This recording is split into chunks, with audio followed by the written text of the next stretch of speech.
Junie B. Jones has a monster under her bed. Written by Barbara Park.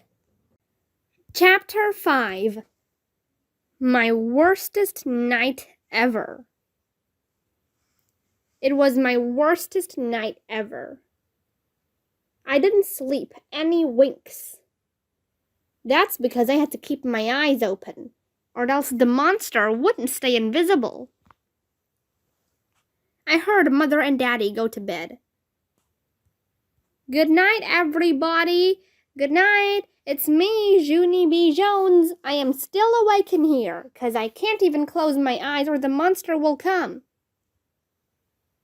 Mother and Daddy didn't yell back. Plus, here's another thing I need to tell you. Don't turn out the hall light. Plus, don't shut my door. Plus, don't shut your door either. "Go to sleep," grouched Mother. I smiled, very relieved. "It was good to hear your voice," I said, kind of quiet. After that, Mother and Daddy got in bed, and they turned out their light.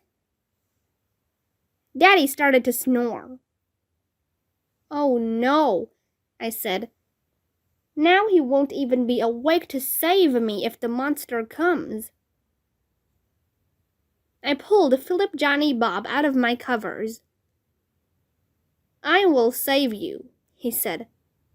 "I will squirt water in the monster's face. Plus I will stomple him with my giant elephant feet. And so now you can close your eyes, and you don't even have to worry about that guy." I looked and looked at him. "Yeah, only here's the problem," I said. "You're not actually strong, 'cause you just have Fluffy in you. Plus also, you can't really squirt water, and so who am I kidding here?" Philip Johnny Bob stared at me a real long time. Then he went back under the covers. All of a sudden, I heard feet in the hall. It was monster feet, I think. They kept getting closer and closer to me. Then pretty soon they ran right in my room. And guess what? It was my dog Tickle, that's what.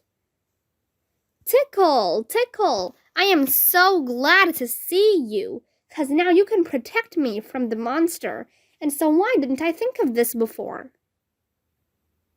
I pulled back my covers and panted for him to jump up.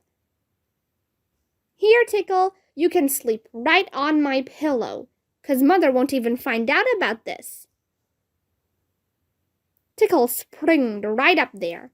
He ran all around on my bed. He put his head under my sheets and ran down to my feet. "No, Tickle, no, no. You have to come back up here, or else how will you even protect me?" I pulled him back up. He put his paws on Raggedy Larry and chewed his red hair. "No, Tickle, no, no," I said. Just then Tickle springed over me, and he landed on my elephant named Philip Johnny Bob. He holded him by his trunk and shaked that guy all around. I saved Philip Johnny Bob just in time. Then I pushed Tickle off my bed, and he ran out of my room. Philip Johnny Bob was very upset. I petted his trunk. Also, I hugged Raggedy Larry. Only too bad for me, 'cause just then Raggedy Ruth fell right out of my bed on account of the dumb sheets weren't tucked in anymore. Me and Raggedy Larry peeked over the side at her. "Get her," said Raggedy Larry. "Yeah, only I can't get her," I said, real upset, "or else the monster will grab my hand and pull me right under the bed." I thought about what to do. Then, all of a sudden, I picked up all my friends in my arms. We have to make a run for it, I told them. We have to sleep with Mother and Daddy tonight, 'cause we will be safe with them. Plus, they won't even know we're there, probably, 'cause their bed is the size of a king. I stood on the side of my bed. Then I jumped way out to the middle of the floor, and I quick picked up Raggedy Ruth. I ran to Mother and Daddy's room. They were sleeping and snoring. "Shh," I said to Raggedy Larry. "Shh," I said to Filled Up Johnny Bob. Then all of us crawled down the middle of their bed, and we sneaked under their covers. Only too bad for me, 'cause Mother rolled right over on Philip Johnny Bob's trunk, and it waked her right up. She turned on the light. I did a gulp. "Hello, how are you today? Me and my friends are sleeping here, 'cause we didn't think you'd mind, probably." Mother carried me back to my room zippity-quick. Then she leaned close to my ear, and she talked very scary with her teeth closed. "Do not get out of bed one more time," she said. And so guess what? I didn't. Chapter 6. Flatsos. The next day at school, I was pooped and tired. I opened one eye with my fingers, and I drawed a picture for art. It did not turn out that professional. After that, I held up my head with my hands, and I waited for school to be over. Me and that Grace rode home on the bus together. I yawned and yawned. Darn it, Grace. I wish you never even told me that monsters can turn invisible, 'cause now I can't even close my eyes at night. I can, said that Grace. That's because I don't have a monster under my bed anymore. My mom figured out how to get rid of it. My eyes got big and wide. How, Grace? How does she do that? Easy, said that Grace. First, she sucked it up in the vacuum cleaner. Then she put the vacuum cleaner back in the trash compactor, and she squished the monster into a flatso. Just then, I hugged and hugged that girl, 'cause that was brilliant, of course.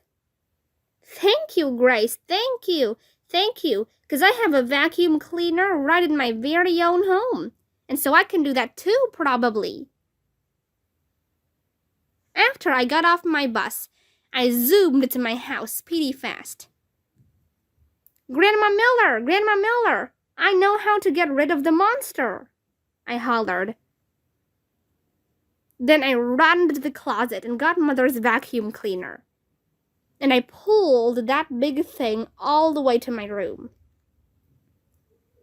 Grandma Miller came to my door. I told her all about how to get rid of the monster.